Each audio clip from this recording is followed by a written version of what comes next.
Kuya Potpot Vlog, no? At meron tayong isang reaction video, no? Throwback reaction video to, guys. At kasi po ay ang EDSI Part 24 po ay nakareach na po ng 1 million views, no? At ayan, congratulations po kay Kalinga Prab, no? At talaga, at ito po ay pang-10 naman po sa vlog po ng EDSI. At ito po ay balikan natin itong ilang kaganapan po sa EDSI Part 24. Siyempre, bago tayo magsimula ay mag-shoutout po muna tayo. Mega love shoutout po sa ama ng Kalingap na si Kuya Bal Santos Matubang, Ate Edna Vlogs, Kalinga Prab, 10 ng kanyang mga kasamahan. At siyempre, mega love shoutout po sa lahat po ng sumusuporta sa buong Team Kalingap. Isang mapagpalang umaga po, tanghali o gabi mga Kalingap, saan man kayong sulok ng mundo naroroon. Naway lagi po kayong gabayan ng ating poong may kapal. At ayan guys, no? Balikan natin ang ilang nakakakilig na eksena sa EDSI Part 24, no? At ito po ang pinakabagong million views video po ng EDSI. So simulan na po natin. Ito question number 1 for BNC. Ayan. Totoo bang may crush ka kay Eds? Ay! Nabigla. Nabigla. Alam ko ano yung sasagot ko.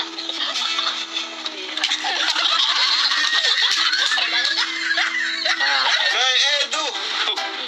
Number 3 question. Number 3. Medyo mabigat ito bro. Parang ayoko nang ituloy.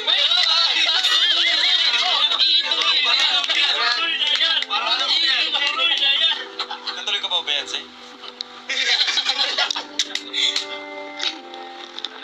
Ayan. Number 3. Eds, naka-move on ka na ba sa dati mong kalab?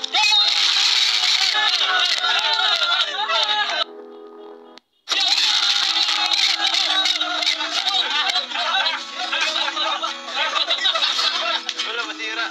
Ayun na.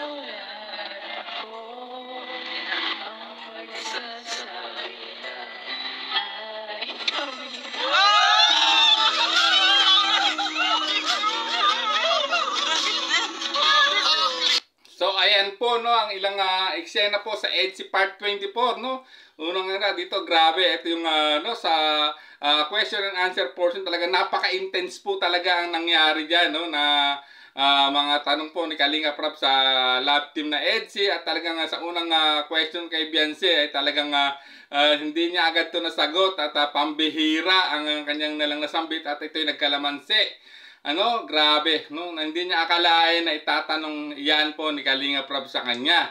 At siyempre, kay Kalinga Edu din naman, guys, no? Grabe, napaka-intense po yung question number 3 na yan, guys, no? Talagang grabe po, no?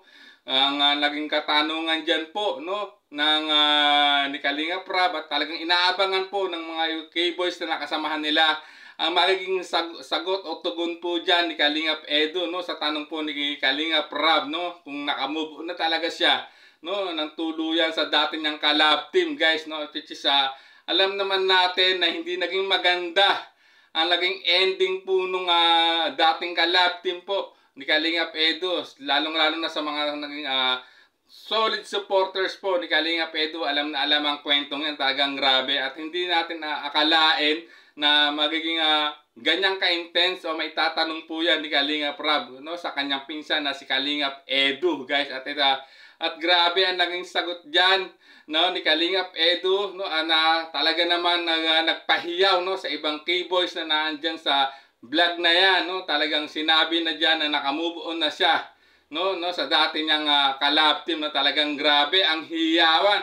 At sa mga nakapanood to, siguradong kinilig ng todo at na humiyaw din, no, sa naging sagot po, no, ni Kalinga Edu dyan, no. At ayan guys, at yung pinakahuli guys, yung pauwi na sila sa Lighthouse nung mag-unboxing po sila, ay talagang grabe, nagkaroon po ng kantahan dito at talagang todo kilig ang nasa loob po ng van, no, nang kantahin po nila, no, yung one of the kanilang parang isa sa mga paborito nilang kanta, yung I Believe po. Grabe, talagang dito nakita mo guys, no, talagang kinilig ng todo ang mga kasama nila diyan sa van ng yung last part ng sambitin na po na ni Beyonce, yung huling linya na salitang I love you. Grabe, talagang naghiyawan po dyan ng mga keyboards, no? Kitang-kita nyo naman dyan kung babalikan nyo po ang vlog 24 po ng EDSI. Talagang grabe po ang kilig na inabot po dyan ng mga manonood, guys. At ayan,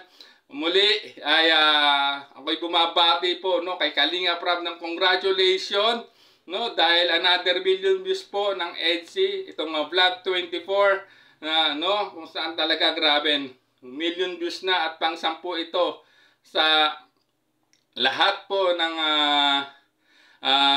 vlog po ng EDSI, no, sa kasalukuyan, no, dahil ang EDSI po ay may vlog na po na 32 episode, no, sa out of 32 episode po ay 10 na po ang naka-reach po ng million views. Ito nga po yung pinakahuli, itong part 24 po ng EDSI. Ito yung Q&A question na intense, no. At siyempre, maraming salamat sa lahat na nagmamarathon at nagmamahal po sa EDSI. At talagang yan, grabe yung inyong effort. Ayan guys, nagbunga naman. At ayan nga, na-reach na po ng EDSI Part 24 ang million views. At sana itong may kasunod pa siya. Itong na malapit na rin mag-million views. Itong Part 22. No? Sana talaga namang sa Part 25. No, ay i-marathon din para maidagdag, no, sa vlog na makaka-reach po ng million views, no, sa vlog po ng EDSI. So ayan guys, no, bago tayo tuloy magtapos, no, muli ako'y bumabati po kay Kalinga Prab. Congratulations po Kalinga Prab at sa lahat po na nagmamarathon po sa vlog po ng EDSI. Maraming salamat po sa inyong lahat, no, at siyempre mabuhay kayo. And bago tayo tuloy magtapos, mag-shoutout po muna tayo. Mega love shoutout po, no, sa lahat po na sumusuporta sa Tambalang EDSI, ang Kalingap Edu Global Supporters, EDSI Global Supporters, Edben Lovable Supporters, no,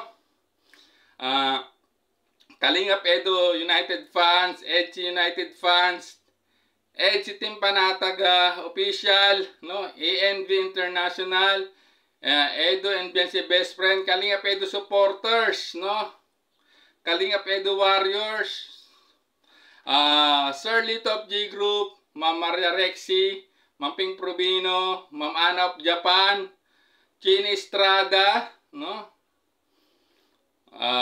Tita Melba of Germany, yan, Elena F. Rubio, Ma'am Millie Chan, at sa lahat po ng individual na nagmamahal po sa EDSI, mega love shoutout po sa inyong lahat. So yan guys, hanggang dito na lang po ang ating maikling reaction video. Hanggang sa muli po nating reaction.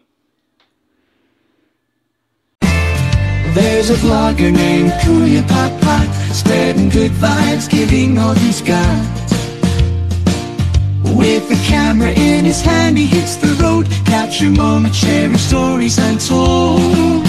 Kuya Pot, he's the one we adore, brings smiles, he's got so much more.